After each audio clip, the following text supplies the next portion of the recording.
Framework yang baik itu bukan sama seperti penjara yang ngekang gitu, tapi justru Oke. jadi sebuah kayak lapangan bermain yang seru gitu.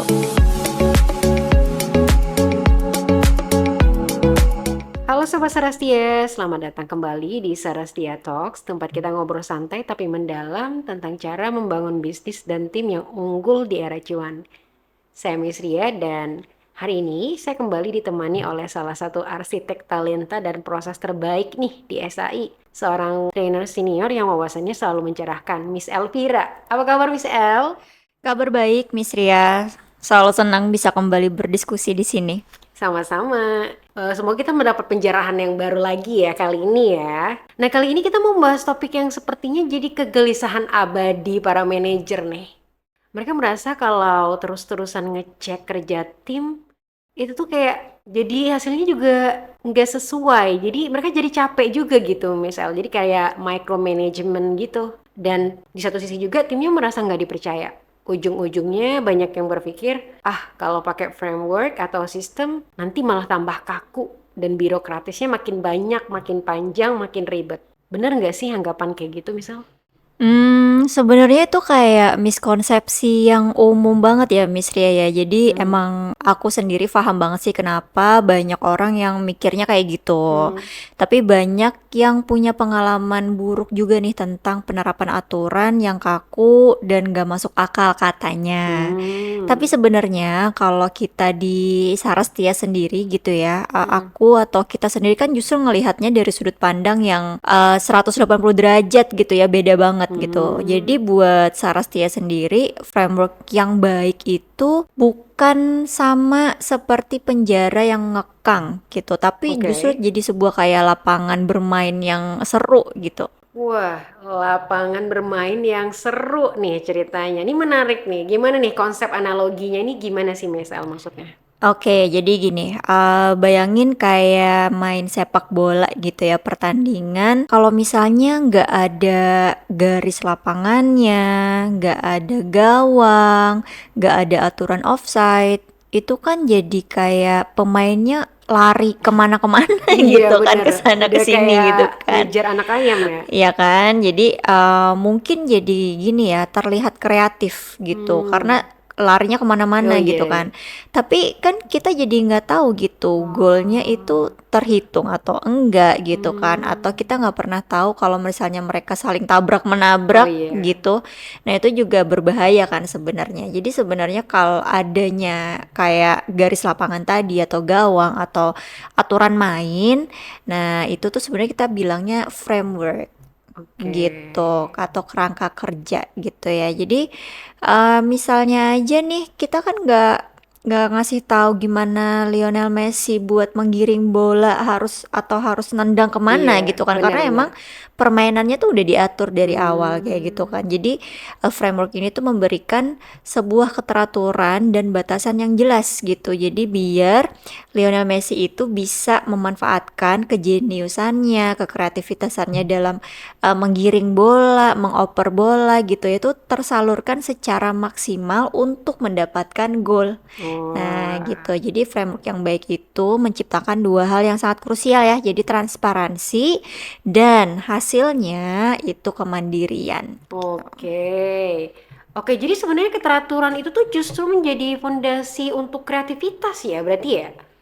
Ya, Lalu gimana sih ini Miss L hubungannya dengan transparansi nih? Bagaimana sebuah framework itu bisa membuat kerja jadi lebih transparan? oke, erat banget ya sebenarnya. Jadi salah satu fungsi utama framework, contohnya kayak BPMN misal Mm-mm. atau kerangka kerja eksekusi seperti extrus race. Jadi Mm. info-info juga nih buat audiens bahwa Sarastia mengembangkan gitu ya sebuah framework eksekusi yang itu bisa tracking daily activity team gitu ya. Mm. Kita namanya adalah extrus race. Itu sebenarnya bertujuan untuk menciptakan transparansi yang radikal Wah. pada alur kerja gitu. Jadi misalnya kita memetakan sebuah proses dengan jelas gitu ya. Tiba-tiba kok hitam, pekerjaannya kan jadi terbuka gitu. Atau Iya. tiba-tiba kok hasilnya kayak gini, kita bisa analisis, kita Hmm. bisa mencari gitu di mana nih permasalahannya gitu Iya. dengan transparan karena emang ada frameworknya Wah, gitu iya kan. benar-benar. Jadi kita tahu persis gitu ya siapa lagi melakukan apa yang jadi input, apa outputnya setiap individu, terus di mana titik serah terimanya. Jadi Hmm. secara langsung itu sebenarnya kita sedang mencoba berperang gitu ya dengan penyakit paling bahaya di kantor. Apa coba Miss Ria? Politik nggak tuh? Betul, Sama politik. saling blaming. Iya, kenapa bisa saling blaming? Karena biasanya kerjanya tidak transparan. Iya Gitu tuh sih. kan masalah klasik banget Benar, ya, benar, hampir benar. semua orang atau semua tim tuh pernah merasakan. Apalagi biasanya masalah klasiknya itu ada di tim sales sama tim operasional. Itu yang saling bertentangan itu kayak. Iya, misalnya tim operasional sering ngerasa tim sales itu omon-omon gitu atau apa marketingnya tuh terlalu tinggi Iya. gitu kan. Tapi kadang tim sales ngerasa tim operasional itu lambat atau enggak suportif padahal tim Hmm, sales katanya udah capek-capek untuk berkuar-kuar gitu ya.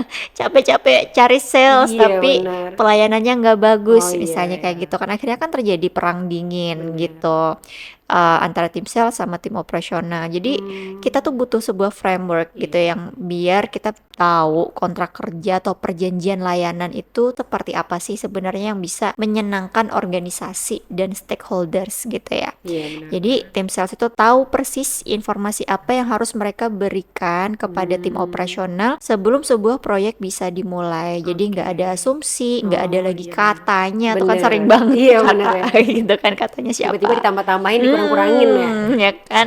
Jadi semua tuh jelas gitu dengan peta yang sama. Jadi transparansi inilah yang membunuh kecurigaan dan membangun fondasi kepercayaan gitu, Miss. Wow, bener sih, bener banget.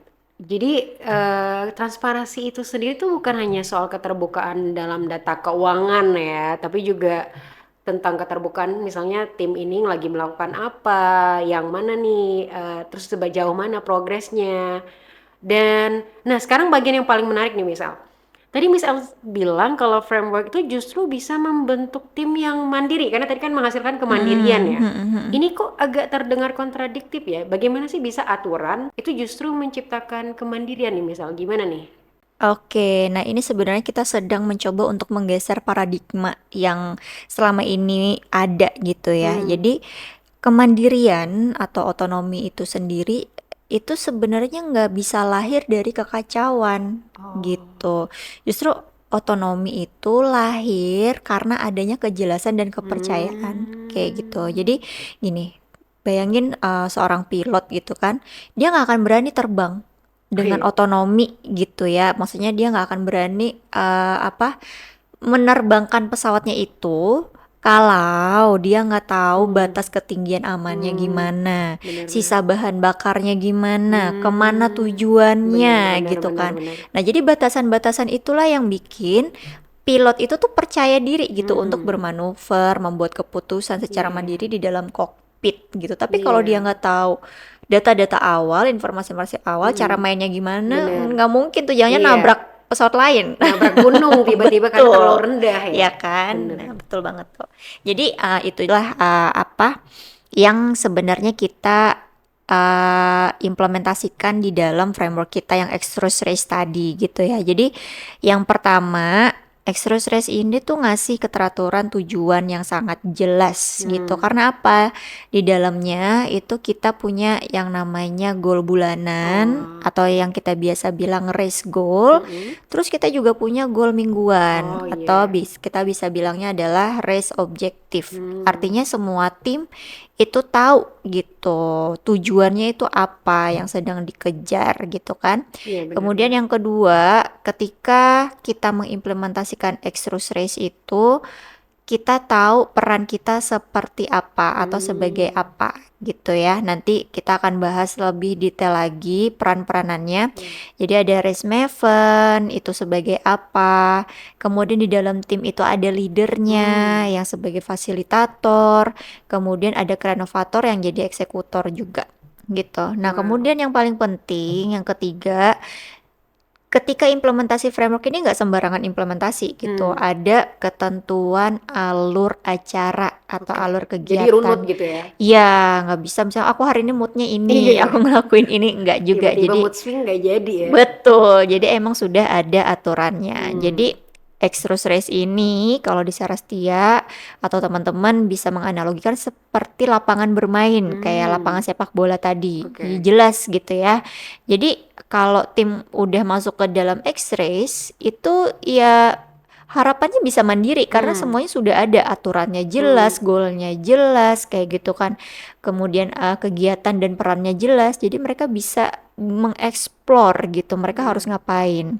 Nah, jadi kreanovator atau tim eksekutor tadi tuh diberikan otonomi penuh untuk menentukan gimana gitu untuk bisa mencapai goal dengan cara-cara teknis yang mereka tentukan Oke. gitu. Jadi leader tuh nggak perlu lagi untuk mendikte tugas harian, misalnya kayak gitu, atau kita bisa bilang manajer misalnya Iya, gitu ya, atau benar-benar. stakeholders nggak perlu lagi mendikte tugas-tugas teknis, tugas-tugas harian, karena memang itu sudah dikasih kepercayaan kepada tim eksekutornya untuk menentukan cara terbaik Iya, kayak benar-benar. gitu. Nah ini sangat cocok ya buat Gen Z Benar. sebenarnya gitu. Yang nggak suka diatur gitu ya. Tapi tetap harus produktif juga kan Yes, merekanya kayak gitu. gitu Miss.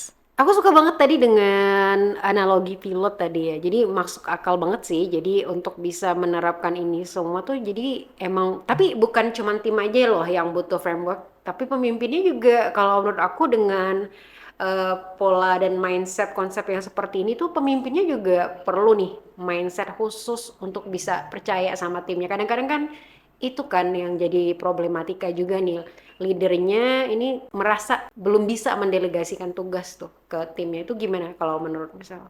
Bener banget. Jadi kita selalu bilang setiap suksesnya sebuah proses di dalam organisasi itu karena adanya leader yang keren Iya benar. gitu. Kalau di Sarastia kita bilangnya ambidextrous leadership Yap. gitu ya. Jadi pemimpin modern yang ambidex artinya dia bisa sangat fleksibel tapi dia juga bisa sangat statis, Stabil. stabil Iya. gitu ya. Jadi satu sisi gitu, leader ini bisa memberikan struktur dan otoritas. Jadi ketika harus berhadapan dengan pengambilan keputusan yang krusial, itu dia sebagai leader punya otoritas untuk mengambil keputusan itu, gitu kan. Jadi di sini memperkuat segi keteraturan Oh iya. gitu. Tapi di saat yang sama, di sisi lain, leader ini juga bisa memberikan kepercayaan dan otonomi kepada tim. Jadi memberikan ruang gitu pada tim untuk berkreasi, memberikan delegasi, terus juga bersifat seperti coach yang suportif gitu Iya ya. ya. Jadi pemimpin itu nggak cuma bisa ngelakuin salah satunya aja gitu. Jadi kalau terlalu kaku, timnya nggak nyaman, Benar. terlalu diberikan kebebasan, timnya juga nanti jatuhnya ngaco. Liar banget ya. Iya betul, liar gitu kan. Jadi memang di zaman sekarang tuh butuh banget leader-leader yang bisa ambidex tadi ya gitu. Benar. Leader yang modern tuh adalah leader yang ambidex. Jadi bisa stabil tapi juga bisa fleksibel. Fleksibel ya.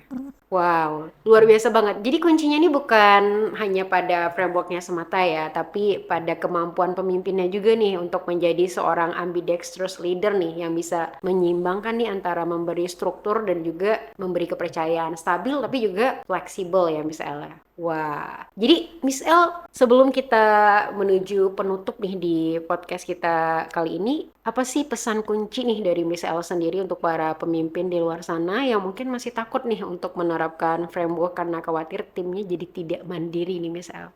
Oke, yang paling penting sebenarnya simpel aja gitu kan. Kita harus bisa merubah cara pandang kita gitu. Jadi jangan melihat framework itu sebagai kumpulan aturan atau sebagai pengekang aktivitas gitu ya. Tapi melihat framework itu sebagai desain dari sebuah lapangan bermain gitu. Jadi tugas kita sebagai para leader itu tuh gimana caranya kita bisa menggambar garis lapangan yang jelas gitu kan. Terus kita juga bisa naruh gawang di tempat yang tepat. Lalu kita juga harus bisa percaya sama tim untuk memainkan permainan terindahnya gitu ya, untuk Wow. mencetak gol dengan cara mereka sendiri. Jadi kasih aturan yang jelas dan juga kasih kepercayaan biar mereka bisa main secara maksimal. Kasih aturan yang jelas dan kasih mereka kepercayaan untuk bisa mengeluarkan ya semua cakra-cakra yang mereka milikin ini ya. Betul banget. Waduh, thank you banget Miss El atas wawasannya yang ini sangat praktis dan mencerahkan banget juga nih. Dan Sobat Sarastia, bagi Anda para pemimpin yang merasa tertantang nih dan ingin belajar lebih dalam lagi tentang bagaimana sih menjadi seorang ambidextrous leader dengan cara membangun tim yang mandiri, inovatif, dan sekaligus disiplin, kami mengundang Anda untuk bergabung dalam program unggulan kami, Kelas Membangun Tim Ambidex. Nah, jadi di kelas ini Anda akan mendapatkan semua alat, teknik, dan peta jalan untuk mentransformasi tim Anda menjadi tim super yang siap menghadapi tantangan apapun di era cuan ini ya. Dan kunjungi website kami di sarastia.com untuk informasi lengkap dan jadwal kelas terdekatnya. Sekali lagi, terima kasih banyak Miss Elvira, dan terima kasih juga Sobat Sarastia telah mendengarkan. Saya Miss Ria, sampai jumpa di episode Sarastia Talk berikutnya. Bye-bye.